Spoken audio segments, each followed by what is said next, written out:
What is up? What is good? Welcome into the OnlyBets Sports Podcast Wednesday edition alongside Stern Bets, Drew Lucky. I'm the Prince of Pace. Got a great show lined up for you guys today. Of course, we're going to be covering the WNBA tonight. We've got Major League Baseball, got some soccer action as well across the pond, and a little bit domestic here as well. As the Women's African Cup of Nations is going to be covering that here shortly. But we're going to jump right in to the PGA Tour. We have our main man, Mr. Brian Liberati, of course, former PGA Tour contributor, and really excited to hear his picks for the tournament coming up here. Going to be starting on Thursday. You have to forgive me, I forgot. I think we're on the Travelers tournament, if I'm not mistaken. Most I'm going to skip by you only because Brian's on a tight schedule right now, so I'm just going to go directly to him, and then we'll recap our plays afterwards, if that's okay with you. But Brian, good morning, sir. How are you doing? What are we looking at here for our golf tournament here coming up, starting on Thursday? Good morning, Prince, and everybody else. Hey, thanks for getting me on first, because after my segment today, I'm going down to the Detroit Golf Club. I'm going to walk the practice round. I want to check the course out and the players, and if I have any good information tonight, I'll post it in our texting. Now, it's at Detroit Golf Club. It's the 8th and final time of the Rocket Classic. Course has changed from last year. It's become a par 70 this year, not a par 72. The 7th and 17th holes used to be short par 5s. They're going to be long par 4s this year. So the scores are not going to probably be 24 and 26 under like the past. Plus, they redid all the bunkers. They're much deeper than they used to be. And the bunkers around the green are like up against the green. In the past, they were a couple yards away from the green. Now they're right against the green. And the greens have been shaped differently. Big difference from what they used to be. And they started putting in that fescue grass, which you saw at the Scottish and the Open, that tall stuff. But I found out last night from the architect, it's very thick right now. So if guys get in this, they're going to probably lose a half shot to a shot.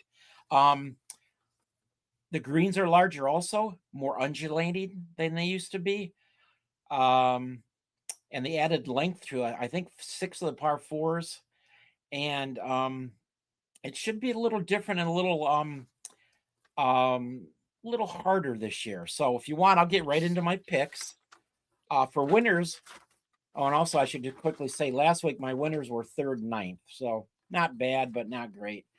I'm looking at Chris Gotterup at plus 1750. Chris has played great this year. He's driving the ball spectacularly. He's gained strokes 10 of his last 12 tournaments. His approach play, he's gained strokes 16 of the last 17 events. His putting, he's gained 13 of his last 14 events. I think this is an ideal position for him. You're not penalized much if you miss the fairways. He's a fairly accurate driver, but he hits it long. And bombers usually do very well on this course. My other thought for winner is Jake Knapp. He's at plus 3,200. Jake was injured earlier this year with a thumb. He's slowly starting to get back into it. I think he's rounded into shape. Last week at the 3M, his last 9 holes, he had 8 birdies out of his last 9 holes to finish tied for 13th. And he tied for 4th at the Rocket Classic last year. So I think he should have a good chance this week also. I'm looking at a top 20 in ties. And I'm sorry I'm going to sound boring, but I'm going to use Ben Coles again. I had him last week, top 20. He finished 9th. And this week, he's even higher odds. He's plus 245. He finished, like I said, 9th last week. Last year here, he finished tied for 6th. His last 7 events, he's tied 21st or better.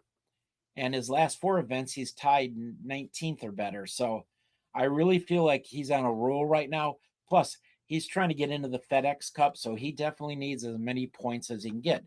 I have a top 30 in ties. I'm looking at Jackson Suber. Now, I know he missed the cut at the 3M last week, but I'm not going to worry about that. He's been playing very well. He's playing his best golf ever. He's finished tied 30 or better in 5 of his last 6 events. In fact, he tied 4th here last year. So he likes the golf course. He hits it long. He's got a good short game. I expect good things for him. Then I have 2 plays for tomorrow. Now, One is a 3-balls matchup. I like JJ Spawn over Ben Griffin at -112. Spawn is elite from tee to green, and he's putting better his last 4 tournaments. Griffin's a good player. I mean, I like Griffin a lot, but Spawn has a good history here at this course. In fact, Detroit Golf Club, out of the 43 courses they use at PGA Tour, it's the 5th highest with players that either play well all the time at the course or play bad. They call it sticky courses. So JJ's done really well here. Then I also have a round matchup tomorrow. I like Jake Knapp over Michael Thornbjornsson at -118.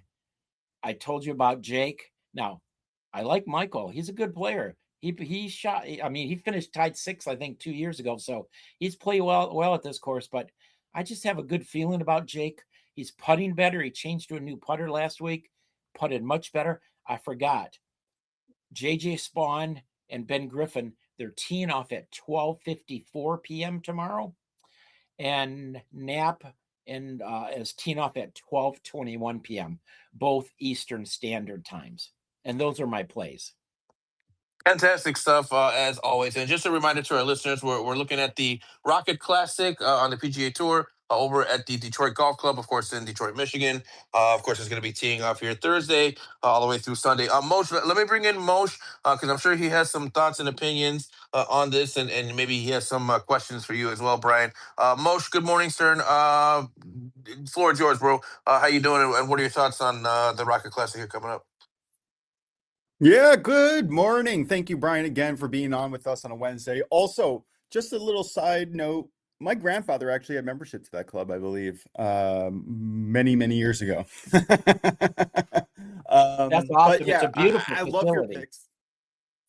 Yeah, yeah, I think I actually have not a sweatshirt, but one of those light jackets from the club at my house somewhere. He collected those types of jackets from all the different golf courses that he used to play with. Unfortunately, I never got to talk golf with him because I didn't get into it until he passed away. But anyway, looking at the Rocket Classic here, I have a question here.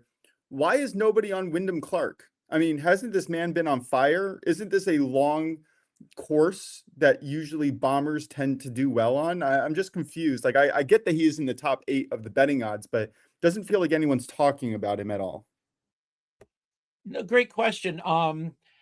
Yeah, I'm not sure if it's because the last tournament he didn't play his best. I think he missed the cut or something. I mean, I like him this week, but the picks I used, I just like the prices on some of the people I use, like getting top 20 plus 245 and a top 30 at plus 174. I was going to put Clark in the top 20, but his price was it was a minus. Yeah, not exactly what we're looking for. Although potentially for that DK promo, the top finish parlay, maybe that's a person that we could look at least potentially. Um, I know you mentioned it a little bit, right? Bombers usually do well. Tee to green, obviously. I mean, that's pretty a mainstay in most courses. Is there anything else specifically that this course rewards and slash punishes? Well, reward wise, it's the 5 easiest, I think it's number 5 and easiest courses if you miss the fairway.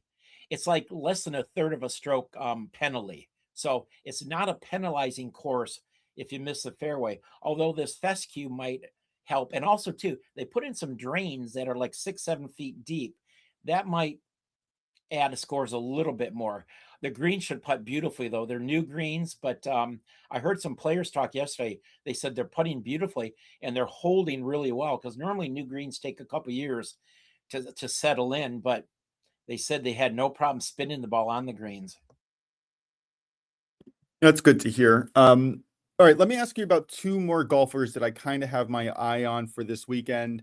One of whom, Jackson Koivin. I mean, what else can you possibly say about him? I'm interested to hear about your outlook on him. And someone else who didn't do necessarily that well last week, although he was very popular, Doug Gim. Any insight on either of those golfers for this weekend?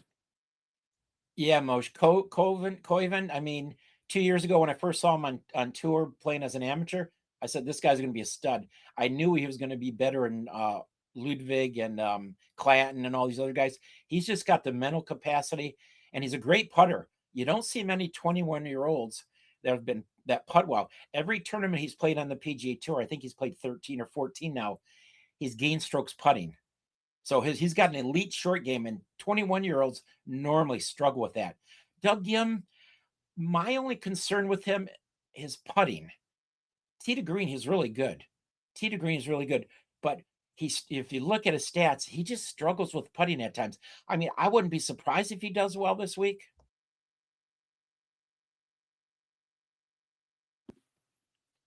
Yeah, I hear you. I was kind of hoping for if the greens. What I heard from you was if the greens are really easy and soft and nice to kind of putt on, maybe that would kind of negate some of his shortcomings. But yeah, interesting to hear. By the way, I don't know if you got cut off or if you put yourself on mute, but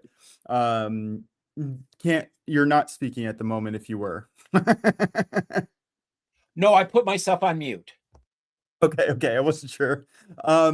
You're going to be at the greens a little bit later today, which is unbelievable. Puts a new meaning, Michael, on on the field reporting. Got to step up your game, man. Just kind of kidding, mostly kidding, very much kidding. But Brian, any kind of pre-looks at any kind of live betting opportunities? Let's say someone, for instance, like JJ Spawn, if he doesn't do well the first round, is that someone that you're looking to bet on? Is there anything that you're kind of looking on to attack live on the tournament? You know, I hate to say this, Moshe. I've never live betted much at all with golf. I almost wait. I think I said last week, like I wait after the first or second round, and then I might start putting like some top 20, top 30 picks in. But live betting with JJ, I don't think he's going to struggle the first round. I shouldn't say this, but I think he's going to do just fine. But some of the other players, I certainly would, well, I should say it this way. I'm kind of want to wait the first round since the course is fairly new and it's a par 70 because the scores are going to be a little different this year. That is an interesting little tidbit. Is there just like the front nine or back nine? Is there one that's particularly harder than the other? Is there like some pitfalls on the specific holes that might ruin scoring for the day? Well, I tell you what, one of the hardest holes every year is the ninth hole. It's a par 3. It's coming back towards the clubhouse. It's normally 205 to 215 to 220. Guys struggle on this hole. It's something visually from the tee box. There's a bunker on the right, and a lot of guys get in this bunker and they end up bogeying the hole. There's really only one water hole. It's 14, the par 5 on the back nine. So there's not many holes that are very penal, but again, I'm interested to see in person today the way the bunkering is done and with that fescue grass now. That is a very interesting tidbit, and yeah, if you can come onto the show tomorrow just to report back what you have, that would be awesome. If not, just give us a write up and we'll post it out / give it out tomorrow on the show if you're still unavailable. But I think this is phenomenal looks. Is there anything else that you want to impart on us before you head to the fairway? Definitely, I will post something tonight in our text chat, but also too, yeah, I'll come on tomorrow if you guys want. That's no problem at all. I'll definitely do that tomorrow morning. I don't know if Prince is interested, but I definitely am. Just kidding. Prince is very much on board. Oh my God, love it. Brian already knows. Yeah. Brian, just so you know, you are welcome on this show any and every single day that we're doing it. Anytime, anywhere, you are full on available and welcome to be coming onto our show and giving us any takes, even if it's just a simple thought or whatnot. You have an open invitation. Well, I appreciate that, Moshe. You guys have been great. If I do that, I definitely will post something to you guys like the night before if I have something even just quickly for you guys. Awesome. I'm looking forward to it. Prince, any final thoughts or questions that you have for Brian before we let him go? And to be clear, Brian is going to the PGA tournament. We are not kicking him off the show. Never. We would never do that. No, no, I don't have any other thoughts. Like I said, always learning when you give your place. So appreciate your giving your time here, taking some time away from your busy day to continue to help us here and help the listeners out, potentially win some money here. So thanks, Brian, for everything, and have fun out there at the tournament. I'm curious to Yeah, well, see what you report back to us here. Yeah, thanks for everything, Brian. I just one more appreciate it. Yeah, 100%. Yeah, thank you. And also, I just had one more question for you because I forgot to bring this up at the beginning of the segment. What in the world's happening with Scotty Scheffler, man? Yeah, sure, he had a -7 day under par on Sunday, but that Saturday he only had a -1. He had just a few bogeys. Like, what's going on with him? Can we expect him to bounce back sooner or later? I mean, he has had top 5, top 3 in the last, I don't know, 4 out of the last 5 tournaments, or I think, but something's going on, right? And by the way, just quickly, thanks, Prince, and thanks, Drew, for your kind words. Moshe, I know this might sound funny to you. What I think it is, like the past 3 years, I think the players he was playing against just didn't play as well, like on Saturday and Sunday. And this year, some of these players have just stepped up better. I don't say it's all Scotty's fault. I just think some of these other players have just played some of their best golf ever on those tournaments that they beat Scotty in. I mean, he's still hitting the ball well. He's still putting well. I mean, I know he had a little trouble on Saturday, but I got a feeling he's going to win one of the FedEx Cup playoff tournaments. All right, sounds good. Yeah, and just been frustrating betting on him to win. To be fair, we've been cashing the top finish parlays or top finish, top 20, top 10s, that sort of stuff. But just waiting for him to break through. And if he doesn't, can the books just lower the prices a little bit so that it's a little bit more fair odds? I just almost said fairly odd parents. Sorry, it's been a day. No, you know what? I think at some point the books will do something like that because they want money on Scotty. They love Scotty and they love people putting money down on him. But again, it's been a cash cow. Absolutely. For them. Absolutely. Every single time you bet with the without Scotty Scheffler market and one of those golfers wins, you are losing about 20% of your potential bet every single week. It's wild. Absolutely. And again, I just want to thank you guys again for letting me come on first today. That was really kind of you. Have a great rest of your show, and I'll post some stuff tonight, and I'll talk to you guys tomorrow. Thank you, Brian. Really appreciate it, man. Anytime, all day, we're here. We would love to have you. All right, let's look back at yesterday.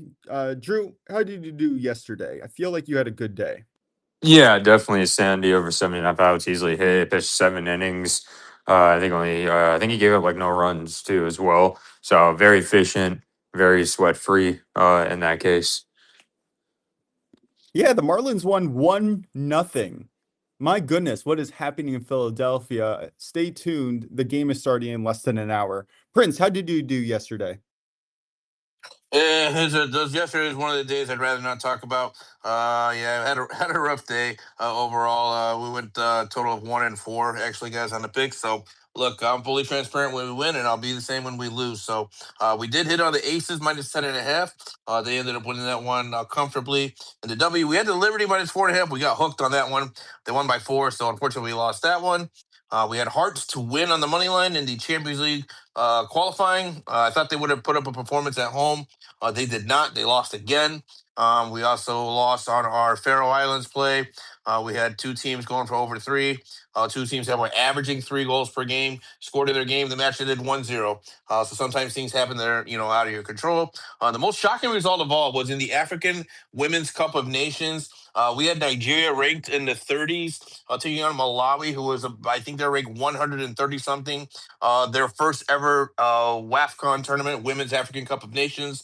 Malawi wins 3-2. Absolutely shocking result there. I think there was somewhere around, I want to say like maybe plus 1,400 on the money line. So if anyone were to take them on the money line, you got a nice payout there. Definitely thought Nigeria was the play there, but wow, Nigeria is in some trouble here internationally, both on the men's and women's side. And we'll see what happens here going forward with this tournament. But some unfortunate results, 1-4. But today's a new day. It's Bounce Back Wednesday. I finally got back on the winning train here. Brewers Giants, first three under 2.5, -130 cashes, essentially sweat free. One run given up on the top of the third, and that was all she wrote. All right, let's look forward to today. Drew, I'm going to go to you first. Where are we going on our MLB slate today?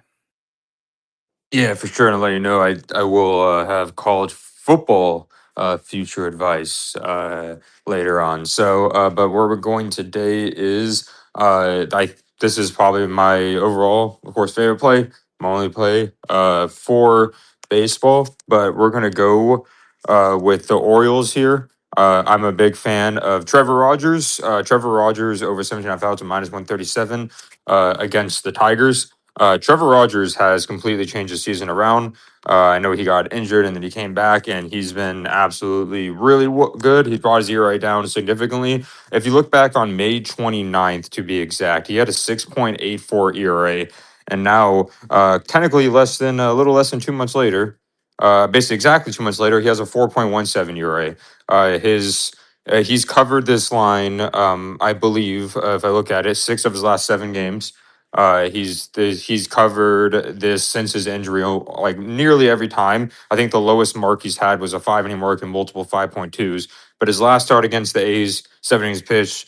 Start against the Astros, 6.1, and start before that against the Cubs, 6 innings pitch. So I think if we get Trevor Rogers here for less than -140 odds of over 17.5, it kind of makes me have the feel for a Sandy kind of thing where they're going to work him. He's not necessarily a high strikeout guy, but he is a very high pitch to contact guy, which I like. He doesn't usually walk much batters. He had one outlier, like 5 walk him against Reds, may boost it. But he'll pitch to contact, he'll strikeouts when you need to, and you'll see a lot of ground balls because he's only given up 2 home runs in his last 9 games. So I like this a lot. Yeah, I think this is a sharp play. I like the under here a lot. If you were able or want to get plus money on this, I also don't mind parlaying Tariq Skubal over 16 or 17.5 outs as well. That would give you a payout about plus 120. I see both of these starters going pretty deep into this game. Yeah, Skubal's I'm pretty gonna decent. go. Sorry, yeah. I'm kidding, audience. I was looking at some underlying metrics, and Tariq Skubal is one of the most unlucky pitchers of this year. His FIP, fielding independent pitching, which is another underlying metric to try to determine how well someone is actually pitching, is around 347, which is league average. His xFIP, however, is 113, which is, I think, leading the league, if I'm not mistaken. So definitely some positive regression coming for him. Definitely like him to dominate the Orioles today. And I also kind of like Trevor Rogers to dominate the Tigers today. So definitely an under game in that one. I'm going to take the chalk, though, because we have Chris Sale on the mound. How can you not back Chris Sale? I'm going to take the first 3 innings, first 3 money line, -150. Not my favorite juice, but the Mets really start slow in games, and they are offensively hot right now. But in the first 3 innings, they ranked 25th at home in run creation, 19th through the first 5. So I felt like it was much safer to stick with the first 3. And Sale admittedly is better overall through, I'd say the first 7 innings, honestly. But he has elite underlying metrics. He has a 5.5% barrel rate, 33.5% hard hit rate, incredible control, just a shade under 30% strikeout rate with an under 6% walk rate. Through the first 3 innings, he has a FIP of 215 with an xFIP of 309. Opponents are hitting 230 with an OPS of 574 the first time around the order. Now, sure, he allows a little bit of contact the first few innings, but his ability to wiggle out of any trouble at any time definitely makes me want to back him. On the other side, we have the Mets. And remember, this is game 2 of the doubleheader going off at around 7:10 tonight.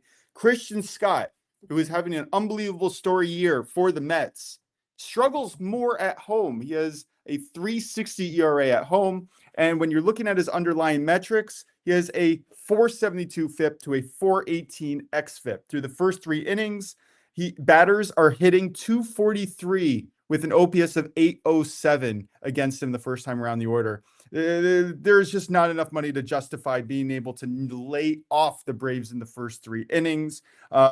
Speaking of, I think it was about 2 or 3 weeks ago, he faced the Braves in Atlanta, giving up 3 runs through the first 4 innings, where he typically pitches better. The underlying metrics are actually pretty good, except for a 10.7% walk rate, which shows some massive or major control issues. And again, I know the price isn't fantastic, but you're going to give me, with push insurance, Chris Sale and the Braves for the first 3. Give me that all day, any day. Drew, any thoughts? Yeah, I always love backing Chris Sale.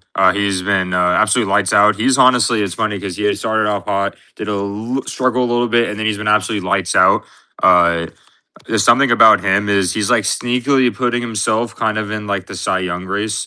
And if there's one person though that they have to contain, because I think Lindor is back. It's funny. I don't know if you ever saw Lindor's stats against Chris Sale. I've never seen stats Chris Sale in my life like this. He's 16 for 41 with a 990 like OPS against Sale. And everyone else on the Mets, that's what juices like the lineup. Everyone else Mets doesn't even come close to that. So I just found that really interesting, a new fact. But I'm a big fan of the Braves here. Full offense technically to the Mets. I was going to say no offense, but the Braves are kind of in a class of their own. I'm wondering what a walk for Lindor would be, because if he's the only person hitting, I think there's probably a good chance that Sale just walks him and gets it over with. Yeah, it's kind of like some Plus Garrett Cole 200. Devers numbers. It's only available on Fanatics at plus 200, but I think it's actually worth a look. I would put a few bucks on that. Prince, any thoughts on the MLB today? Nope, nothing for me. All right, let's move on to the WNBA, unless I'm mistaken once again, and we're going to a different sport first. No, we're going to the W. I got a 2-pick parlay here today for the WNBA. Of course, we do have just 2 games on the slate tonight in the W. We got the Atlanta Dream headed to Dallas, taking on the Wings. We also have the Golden State Valkyrie going down to the desert, taking on the Phoenix Mercury. 2 picks I like here. On the late game, give me the Valkyrie straight up on the money line. This is a pretty simple one for me, pretty straightforward. I think they're better than the Mercury in virtually every aspect. And I think defensively, they're going to really be able to lock down the Mercury. Golden State, by far, the best defensive team in the league. When you're looking at their points allowed per game, they are a full 7 points better than the second place team defensively in terms of points allowed per game. They're averaging just 76 points allowed per game. Second best is going to be at 83 points. So Golden State is far and away the best defensive team in terms of scoring. I don't think the Mercury is going to be able to get much offensively here in this one. If you want to take an under, you could individually, but I'm just going to take the Valkyrie on the money line as part of a 2-pick parlay. That other piece being the Atlanta Dream. I'm going to take them plus 9.5. I'm going to all spread them here all the way up to 9.5 points.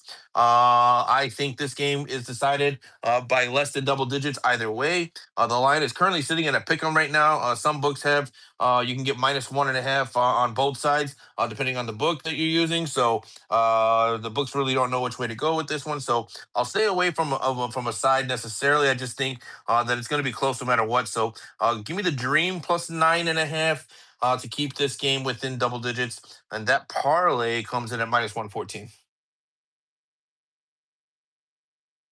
Yeah, I'm on board. I really like these plays. I think they're sharp. Looking forward to watching some W today. Shout out DK. Use that boost. Yeah, for sure. By the way, you remind me of the boost. If you guys wanted to use the boost, you can use it on that, of course. Or another play that you can use it on, which I might end up using myself. For the boost, people have different approaches how they want to use it. Some people want to use it to get plus money. Other people want to use it just to boost their favorite play. For me, I feel more comfortable just using it on the Valkyrie straight up on the money line. That's going to knock it down, I think, to like minus 115, minus 120 if you use that boost. I just think it's a little bit safer play. That way you're not relying on a parlay when you're using a boost. But of course, I mean, I am giving out this parlay officially. So if you want to use a boost on a parlay, of course, I fully support that as well. But for me personally, I'm probably just going to use it on the Valkyrie straight up and then just play the parlay by itself without the boost. But either way you want to use it, of course, I would fully support it. But let's go ahead and get into soccer then. I do have some plays for this afternoon on the pitch. First up, we're going to be looking at the African Cup of Nations, WAFCON, Women's African Cup of Nations. We're going to go back to it here. We got a 4 p.m. Eastern kick between Cameroon and Mali. Not much between these two teams. They're ranked very similarly in the FIFA World Rankings right now, just separated by about 10 spots in between the two of them. Looking at their head-to-head, not much between them head-to-head as well. These are pretty much very similar teams coming into this one, and so I think we're in for a tight and cagey game. I like the value on Mali on a double chance at minus 125. That's going to be the play that I'm on, which basically we just need Mali to avoid a defeat. If we get anything other than a Cameroon win, we will win the bet. So we need Mali to win or tie this game, and we'll win this bet coming in at minus 125. Another play I like tonight in the MLS All-Star game. You have the MLS All-Stars against the Liga MX All-Stars. Of course, that's the Mexican League All-Stars. This one, I think the value is on the Mexican League All-Stars. I like them in a draw no bet at plus 100.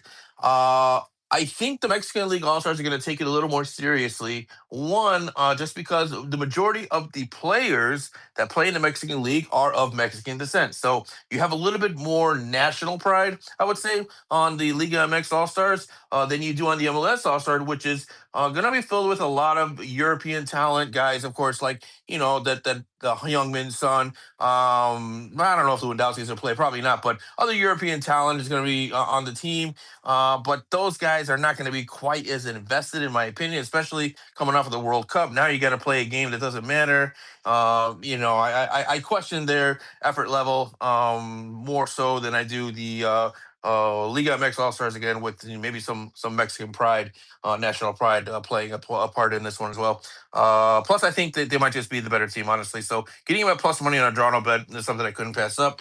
Liga MX All Stars, draw no bet plus 100. And then finally for me, guys, my final play on the pitch is actually going to be taking place tomorrow morning, early morning hours here. We are looking at the India Cup. Some of your books is going to be called India Durand Cup.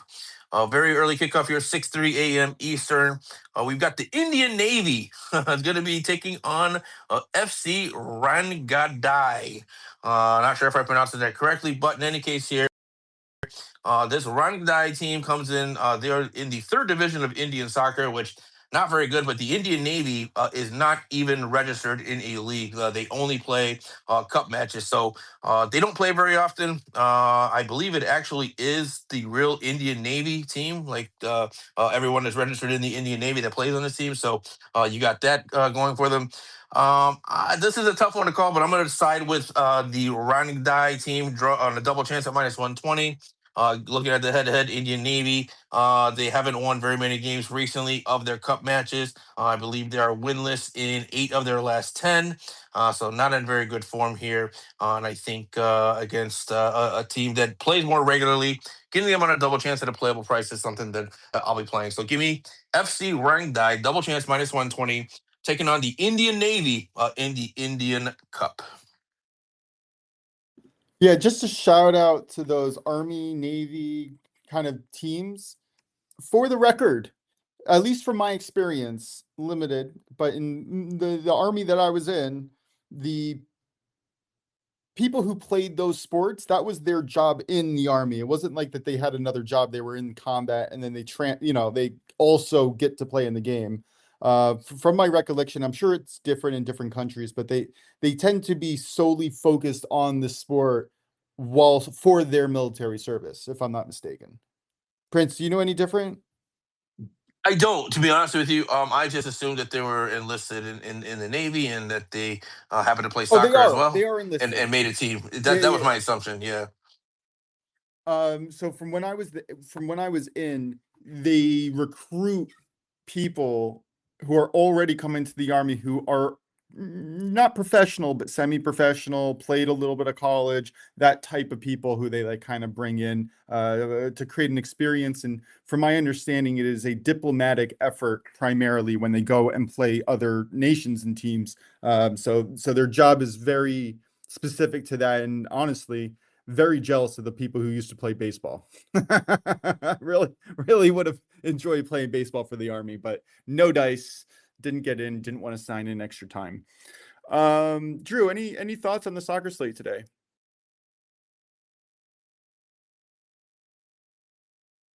I think he might have disconnected. I see him as a listener here, so I'm not sure if he disconnected from speaking or not. But he's showing as a listener on my end. Gotta love Twitter Spaces. All right, Prince. Anything else? Any pieces of advice that you want to get to today? The All-Star game sounds very interesting. What time does that go off? Yeah, I believe. Let me see here. I was looking for that myself. I think it's like 7 p.m. or 8 p.m. Eastern tonight, if I'm not mistaken. I'm trying to pull it up here. Can't. Yeah, the site I'm using doesn't show this. Oh, here it is. Yeah, 8 p.m. Eastern. 8 p.m. Eastern tonight. Over in where's this taking place? I think New York City, if I'm not mistaken. But yeah, 8 p.m. Eastern. MLS All Stars, League MX All Stars. It's gonna be on Apple TV, Apple Plus. Oh, gotta love Apple subscription. Yeah, I know that's a Just whole other another thing. one along with Amazon and gosh, Netflix. Everybody got to buy a subscription to watch all the sports these days. So long, cable. All right. Anything else on the sport day today? Any questions on baseball? Anything else that we want to get to before getting to our question of college futures? Football. Drew, what do you got? Yeah, so I have stuff to look for, like official plays, but I think this is important information. It's kind of got a split under the news, especially when this got announced. It was a little while ago, but it was around when like the Super Bowl was happening, and then we saw the NBA playoffs and stuff. But there's a kind of newish CFB college football playoff rules. They revamped them last year to where you guys know the playoffs. It was like the top, six at large. Like 6 teams who won the conference would make it, and then they seed the rest of that, right? So now it's out of the power conferences, it's the top 4 out of the power 4 conferences get an automatic bid, right? And they do one more from the group of 6. So the group of 6, I think, includes the ACC and I forgot. I think they classified not the Big 12, but another's that. So they're basically going to prevent teams like North Texas and stuff from winning their conference. They would have to earn it by the rankings. And then the other rule they added was I'm not too fond of, because they should just join a conference, but the Notre Dame rule. Because Notre Dame feel like they got slighted in a way. I don't necessarily did, because Miami did beat them during the regular season. But Notre Dame, if Notre Dame finishes in the top 12, they are automatically in the college football playoffs for rankings. They can't get bumped down in that case. So I don't think Notre Dame has a really young quarterback, CJ Carr, but I don't think they'll be as good as we think they will this year. They always get the recruits. They have a softer schedule usually, and that stuff. So they go undefeated, right? But I think missing Jeremiah Love, even though they'll probably have another backup running back that as well, is going to hurt them a lot. I would say looking at props right now for teams to possibly not make the playoffs is good value. Notre Dame, I think, is at to not make the playoffs. I believe they're at like plus 500 or plus 700 places. And then some national champions that I like to look at right now are sleepers. It's not really great odds to bet on Ohio State right now and like Texas and stuff. But I am liking like Oregon. I think they're around plus 900, especially with Dante Moore. Usually when you see these quarterbacks that decide to come back here, they're just far beyond better than they're out of pro ready. They're far beyond better than what's at the college level. And I like what Oregon has, done, Dan Lanning and stuff. So I'm a fan of Oregon, but I will come back, of course, more as we get closer. I think the first games are August 29th. As we get closer to when the football season starts, of my official futures, but I'm going to give some advice on futures to where looking at teams not to make the playoffs is always good, and looking at national champions now as well. There's not as much NIL turnover to affect the team, I've noticed, versus recruiting as it is for college basketball, because there is a lot of players that affected, while college basketball there's usually only like 5 to 7 people that play. So those are my advice. If you have any questions, let me know. I have a question for you. What's the deal with Texas and Archie Manning? Can we expect him to actually be good? What are we expecting? Is he? Yeah. What's your outlook on that?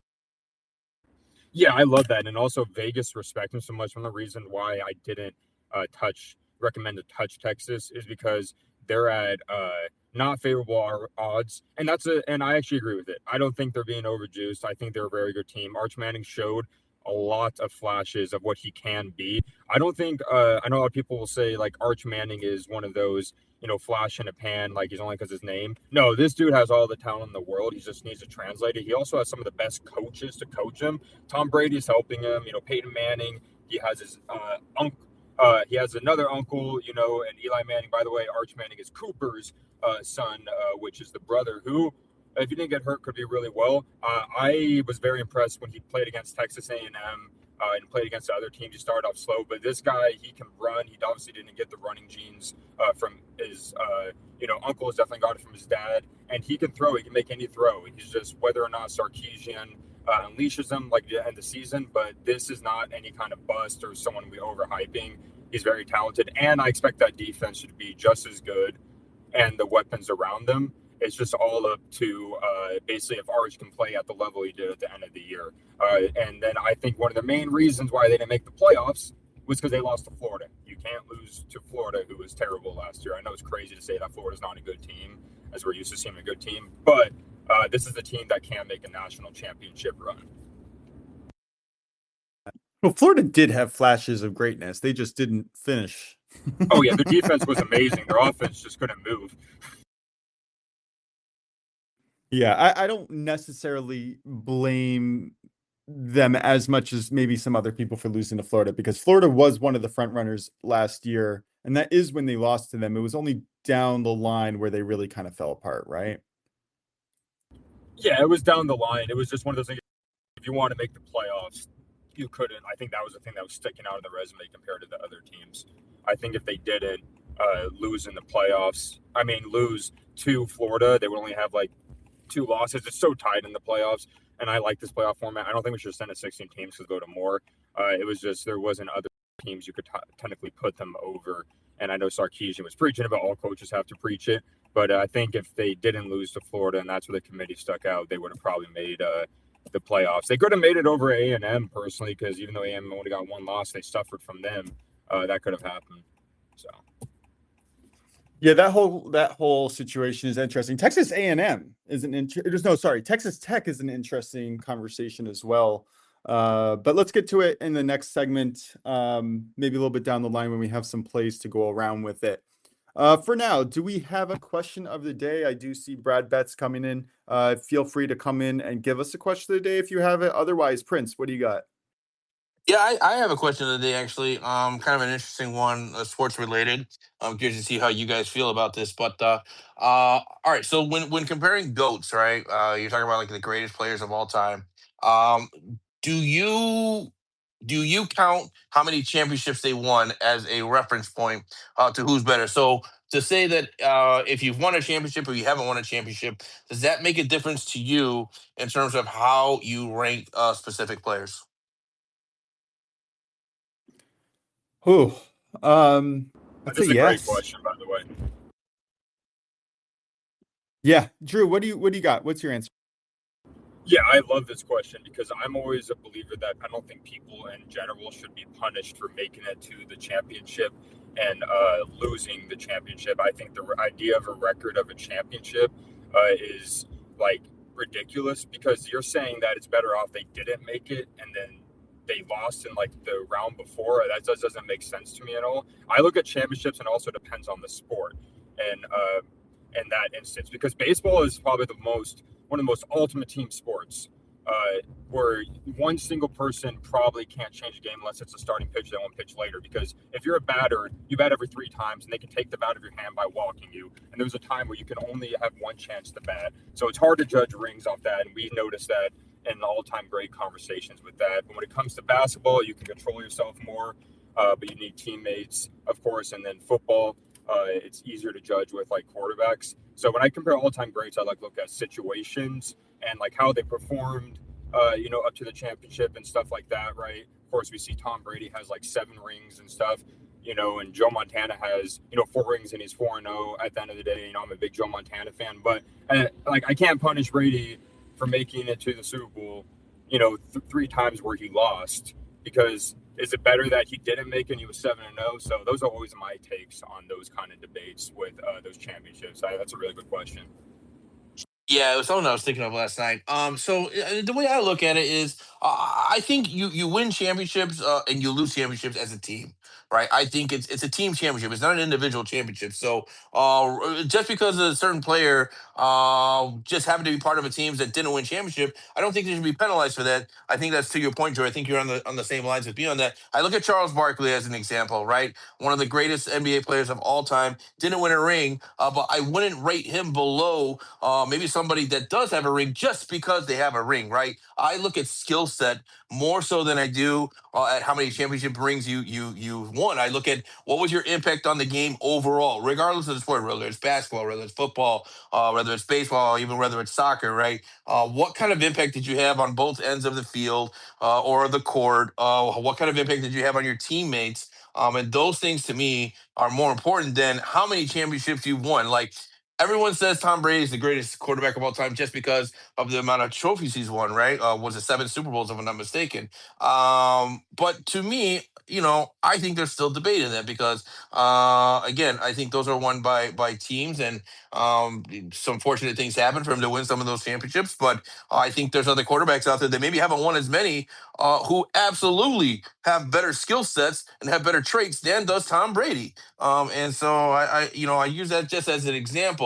Not saying he is or isn't, but just to my overall point that I think, I tend to base it more off of, again, how you impact the game. What is your overall impact, both, not necessarily off the court, but just on the court or on the field, with your teammates and everything like that. I think those things are more valuable when you're talking about like the greatest player of all time. I think we put too much of an importance on how many championships we won, just in my opinion. Okay, I want to give you a counterpoint. Let's say you take that philosophy by saying, okay, listen, the talent is better with these guys, but they never won a ring, but they should still be considered great. Would you apply that same scale to the athletes who never actually made it in professional sports due to injury, due to whatever the reason is? Maybe they had some personal issues, whatever, but they fundamentally are better athletes than some of these people playing the major league sports, but never even accomplished, let's say, 5 full seasons in the MLB, NBA, NFL, whatever it is. But if their talent is still up there, would you consider them one of the greatest? No, of course you wouldn't. Yeah, let me counter that. But here's the thing. I think longevity matters, right? So if I don't have a big enough sample size, if they have a short career that was shortened by injuries, how am I supposed to make that deduction, right? So we're talking about guys who have had lengthy careers. We're not talking about flashes in the pan, right? So we're talking about guys who've been in the year 10, 15 plus years, who have a substantial data point, right? A substantial amount of success in the league, where you can make those statements. And now, if you're talking about somebody who's frequently hurt, who plays, 50% of their games, of course, you're not going to be able to make that assessment because there's not enough of a sample size there, in my opinion, to make that assessment. So I guess my point is really that you need a certain amount of luck and skill to make it that long and be that good for that long, no matter what the talent level is naturally at, right? Tom Brady will be the first person to tell you that he's not the most talented footballer out there. He's not. He doesn't have the best arm. He doesn't have the best legs. The thing that he had over everyone else was work ethic and fundamentals. And I should say stretching. He learned from Tiger Woods. He learned from Ichiro. Famous, really fun story if you ever want to hear about it. Ichiro got a phone call and they were like, oh, this young guy in the NFL wants to train with you to understand how you stretch and how you maintain your longevity and your durability. And he was like, who is that guy? Turned out it was Tom Brady. It's a great story. Go listen to it. But my point is, I think that championships do matter. Am I ever going to say that someone who won a championship versus someone who didn't win a championship, or one player is greater than the other? Not necessarily, but when you're talking about GOATs, You're talking about someone who has that clutch gene, the durability to keep on going, the person who can make it work no matter what, on and off the field, which is what it takes to win championships across every single sport. So yeah, Tom Brady probably is the GOAT. Michael Jordan, probably the GOAT, is the GOAT. Now, LeBron wins another few of them. Maybe there's a conversation there for championship wise, but I definitely think championships matter. Yeah, I have thoughts on that. Drew, give me 1 sec, and I know Drew has something to say as well. I'll agree with some of what you said, but I'm going to counter you only on the part about luck. I think you make your own luck personally, and so I think the guys that put in the time to take care of their body, those are the ones you typically see that don't go through those injuries, right? It's usually the ones that aren't as dedicated to the sport that tend to suffer some of those injuries. Now, of course, some of it's 50-50, right? If some of it you can't prevent, but I do think there's a little bit of making your own luck in terms of your preparation, how well you prepare physically, mentally, on a daily basis, and how much of your lifestyle you give to the sport, right? Those things in turn are probably going to relate to having a positive impact in whatever sport that you play. So I think those things absolutely make a difference when you're talking about longevity in terms of whatever sport you're playing. But look, we could go back and forth all day. But Drew, what are your thoughts? So yeah, I'll say like one last thing in regards to this. I do agree with Moj to a certain extent. Like championships do matter, but there also is kind of some of those instances too where I like to really dive into it like more with like situations. And football is one of the hardest to compare because the errors are the biggest difference when it comes to rule changes. Because like, of course, just from the 80s and 90s, it was like you could kill receivers, you could knock them out. And also the equipment was terrible in the 80s and 90s, and the training was awful. People didn't get paid nearly as much, stuff like that and all that. But when it comes to situations like basketball and stuff, like, for example, like we're gonna punish, I think, LeBron because the Warriors try to make, and I'm a big Warriors fan, the Warriors try to make a super team. He had literally no chance of getting average like 30 plus in the finals or something. And he would average 30 plus in the finals. He gets swept or get losing 5 games. But like if KD, didn't join them as your super team, had a much better team than LeBron, he would probably have, more championship stuff. I like to look at all that. And then we come to rings, Bill Russell has 11, Kareem still has 6. It's just one of those things where I think they matter to an extent, but there's other things we like to look at, like MVPs and stuff like that, to where I like looking at situations, especially for football too. Like, what is quarterback put in a great situation, right? I think, of course, Tom Brady's the best I've ever seen in my lifetime because I haven't seen the past, but it's hard to compare eras, I think, at the end of the day, because people were put in different situations and the teams they had to face in the finals, what kind of team they had compared to other teams. So that's how I like to view it as well. I think it's more of a mix rather than championships overweighing most of everything, in my opinion.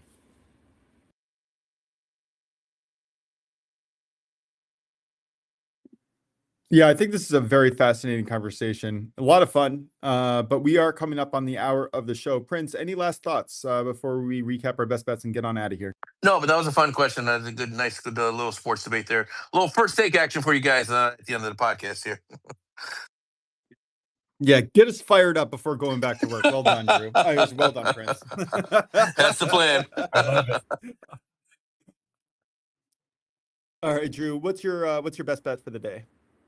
Yeah, just one for today. Trevor Rogers over 17.5 outs at -137. Nice. I am on the Braves first 3 money line -150. The juice isn't sexy, but Chris Sale is. Prince, close us out. Yeah, so for the WNBA tonight, we're looking at the Golden State Valkyrie on the money line, parlayed with the Atlanta Dream plus 9.5, comes in around -114. In the WAFCON Women's African Cup of Nations, I'm going to be on Molly on a double chance -125. In the MLS All-Star game tonight, I'll take a stab at the Liga MX All-Stars draw no bet plus 100. And in the Indian Cup on Thursday morning, Indian Navy against FC Rangdai. I'm going to take Rangdai on a double chance at -120. That's going to do it for us today, guys. This has been the Only Bet Sports Podcast Wednesday edition alongside Certain Bets. Drew DeLuca on the Prince Picks. Shout out to Brian for his great PGA golf picks. Excited to see how this all plays out over the next several days. We'll be back again tomorrow live at 11:30 a.m. Eastern at OnlyBets Podcast over on Twitter/X. Have a great afternoon. Let's cash out these tickets, and we will see you all tomorrow. Thanks.